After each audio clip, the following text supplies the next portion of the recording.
Hello, everyone. My name is Erin Snyder. I am a third-year occupational therapy student at the University of Indianapolis.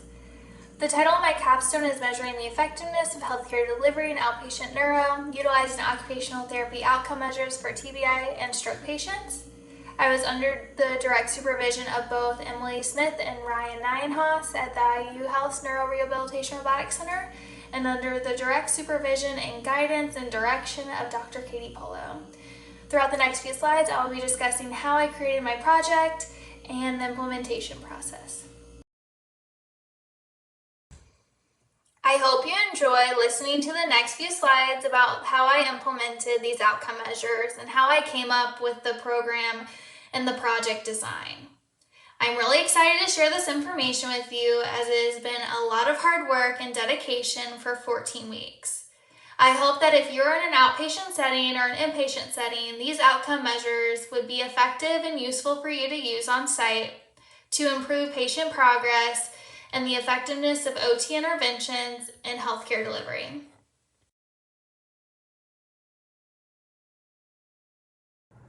Here's a little bit more about my capstone site. So I had the opportunity to be at IU Health Neurorehabilitation Robotics Center for 14 weeks throughout the duration of my capstone. The site is located in the heart of downtown Indianapolis, connected and right across from Methodist Hospital. The site is unique and highly known for its advanced technologies that are not found elsewhere in the state, and these include the Diego, Pablo, Zero G, Geo, BITS, and anti-gravity treadmill. These devices are used for upper and lower extremity deficits and which help with functional movements of their upper and lower extremities.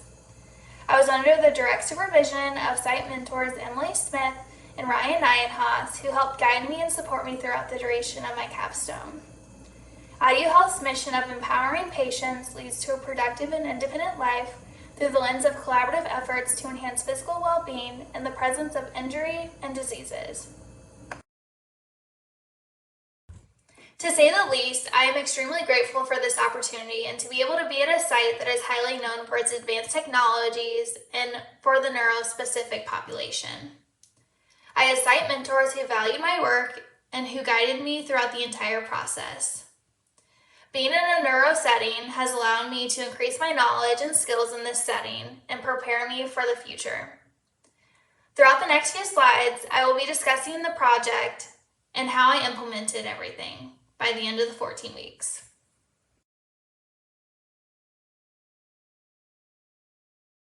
At this point, I was able to conduct a needs assessment in which I was able to gain a better understanding of IU Health's Neurorehabilitation Robotics Center. I was able to conduct an interview with Emily, Ryan, and Catherine, who are one is a team lead and two are occupational therapists at the site. The two occupational are Emily and Ryan, who I worked with and were supervised throughout the duration of my capstone. They discussed the lack of neurospecific outcome measures that provide reliable and valid progress, and which was right up my alley because this is what I wanted my project to focus on. They discussed the gaps within the current assessments in relation to neurospecific outcome measures that provided occupational therapists with a better way to document and measure progress. They discussed that out of the 10 outcome measures that they currently used, one of them was not appropriate at all, and they wanted to find measures that were more appropriate for neurospecific populations and conditions.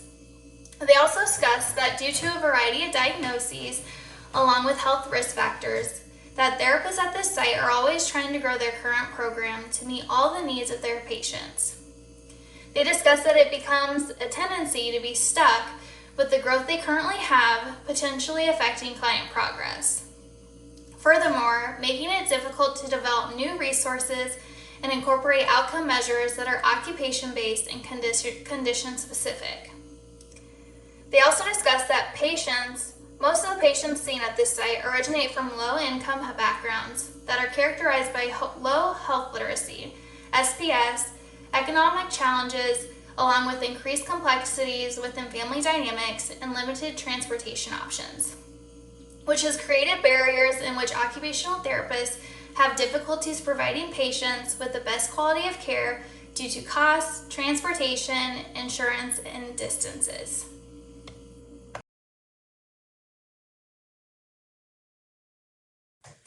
After gaining a better understanding of the site's needs and the gaps with the needs assessment, I was able to understand the full purpose of my project.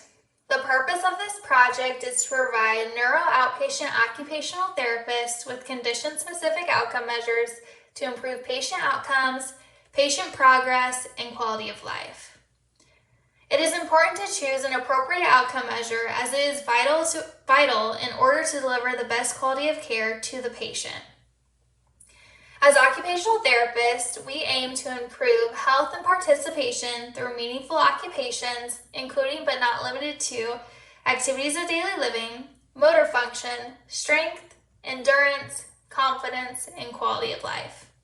My goal is to be able to find outcome measures that are appropriate, reliable, and valid for neurospecific populations at this site to improve that patient progress and to be able to incorporate the effectiveness of OT interventions for best healthcare delivery.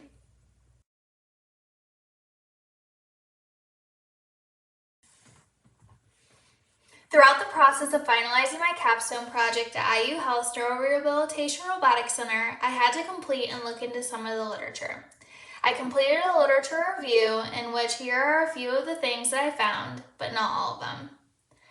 It is important that the use of outcome measures in adult outpatient neuro rehab centers is essential for occupational therapists to monitor changes in a patient's status over time, measuring both observed and patient-reported functional changes that enhance communication and optimizing the effectiveness of patient care. A patient's upper extremity recovery is considered one of the highest priorities to a patient when setting rehabilitation goals, in order to address impairments and limitations with ADLs and IADLs. Research has shown that one's self-efficacy plays a major role in how an individual approaches goals, tasks, challenges regarding their health and well-being. Like I said before, choosing an appropriate outcome measure is vital in order to deliver the best quality of care to that patient. The literature review that I completed helped me in finalizing and looking into the research I did throughout my 14 weeks at this site.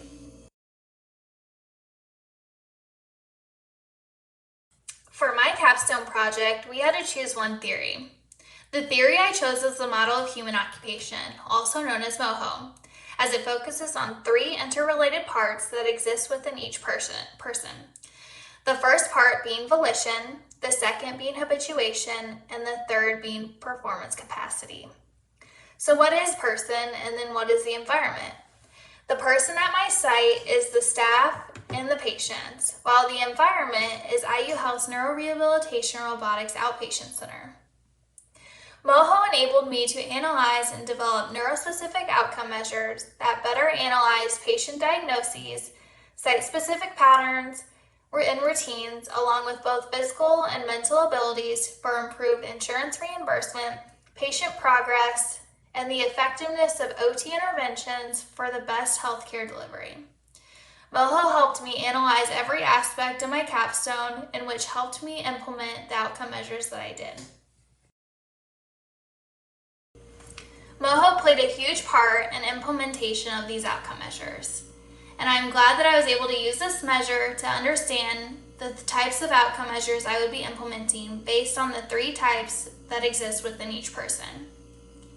I am hopeful that this model will continue to be implemented at this site as it focuses on that person and environment and the importance of outcome measures used for neurospecific patients.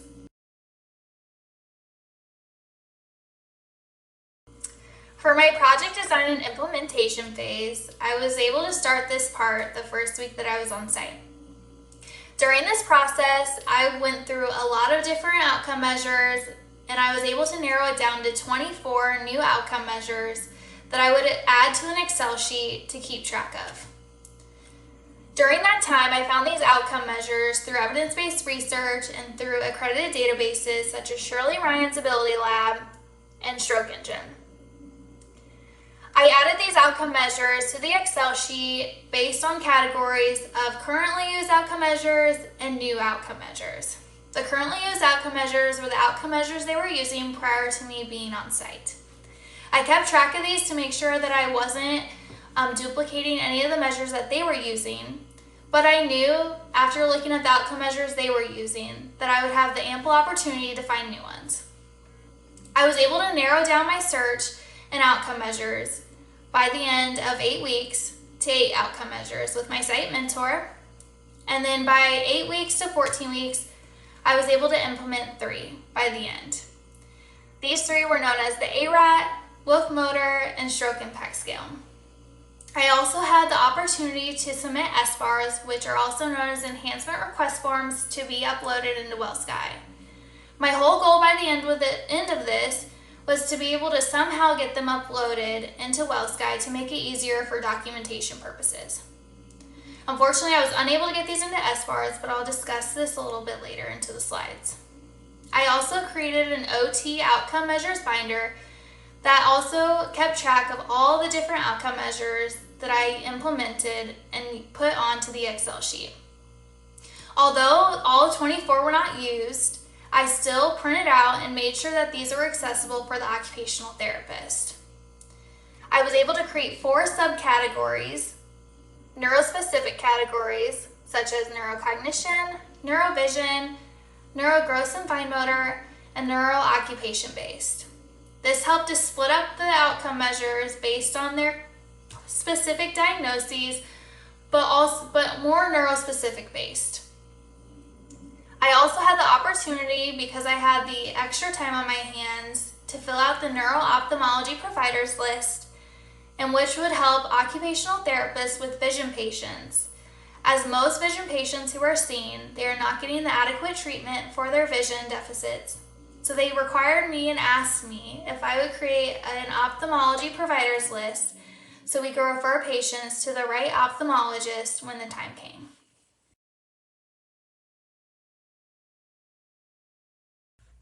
Along with my implemented outcome measures, these are some of the outcome measures that were a part of the 24 outcome measures that were on the Excel sheet. These outcome measures were more of intake forms for patients to fill out during their initial evaluation. These include the Stroke Impact Scale, Neurobehavioral Symptom Inventory, the Upper Extremity Function Index, Parkinson's Fatigue Scale, the Barrett Impulsiveness Scale, the AMPAC Basic Mobility Outpatient Short Form, the Multiple Sclerosis Impact Scale, the River-Mead Post-Concussion Symptom Questionnaire, and the NEI Vision. Based on the patient's diagnosis, these forms were included in their intake forms so we could gauge a better understanding of their current functional deficits and what they currently need assist with. This helped greatly in understanding their current functional status, along with what they felt comfortable with answering. We also noted and found that when we gave patients forms prior to them seeing us and sitting in on their visits, they were more honest about their functional status than they were in person. To the right of the screen shows the Upper Extremity Functional Index, and which was used around 75% of the time for all patients.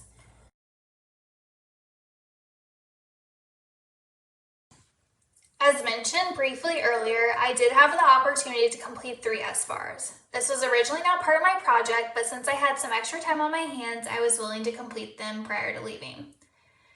So the 3 SBARs I completed were for the Stroke Impact Scale, Action Research Arm Test, and the Wolf Motor Function Test. Down below, you can see the SBARs that I submitted. These SBARs were about 2 to 3 pages long, and I was able to complete these and send them to management, in which management sent them to the WellSky owners. Unfortunately, I completed these around the last 2 to 3 weeks that I was at my capstone site, and due to the time and length it takes to get SBARs into WellSky, I was unable to get them fully uploaded. However, they were just about to upload them prior to me leaving. I was a part of some Zoom interviews prior to leaving, which included information on the SBARs and the progress and approval to get them in. But I just missed it by a little bit of time, and I am hopeful that they will still be implemented into WellSky to make it easier for occupational therapists to document these scores and to make it easier for them to share them and read them.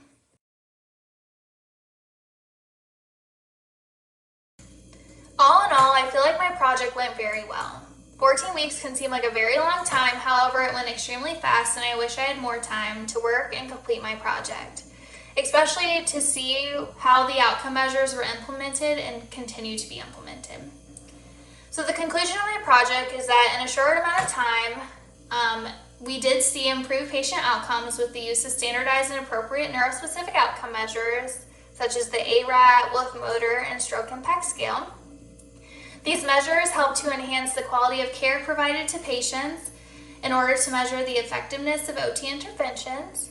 This allowed therapists on site to create measurable goals and meaningful goals for the patient based on these assessments, which made it so much easier to understand what the patient's current functional deficits are and what we needed to work towards. This program also allowed therapists to understand the importance of administering appropriate, reliable, and valid outcome measures in order to track patient progress and deliver the best quality of care. As discussed earlier, the outcome measures they were currently using, some were not appropriate for the use of neurological setting. However, with the outcome measures that I implemented and found, I was extremely hopeful and excited that they were able to work as we were able to track progress throughout my duration at the site. Lastly, further implementation is extremely crucial in order to effectively meet the needs of each patient and their diagnoses. And as it is extremely important to continue these, I hope that the therapists on site will continue to implement these outcome measures as they are extremely important for the neuro population.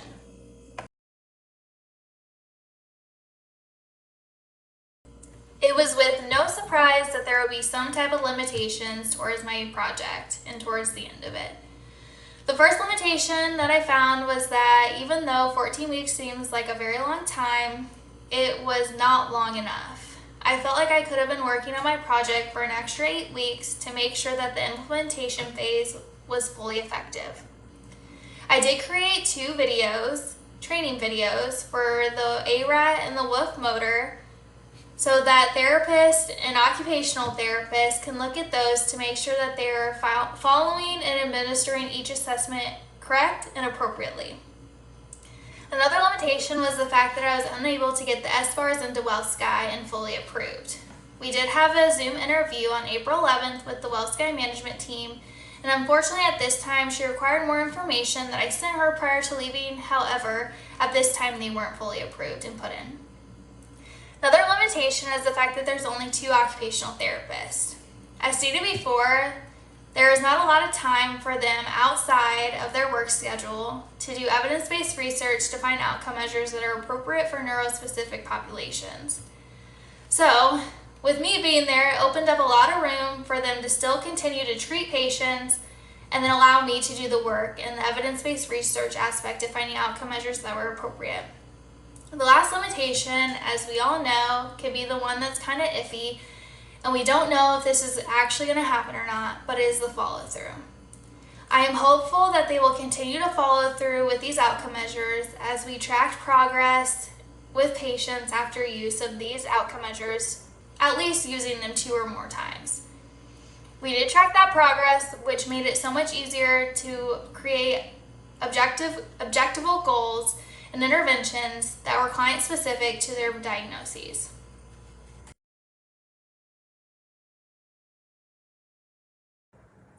Here are a list of references throughout the slides that I discussed earlier. Thank you for your time in listening to my capstone project, and I hope you continue to advocate for appropriate, reliable, and valid outcome measures at your site.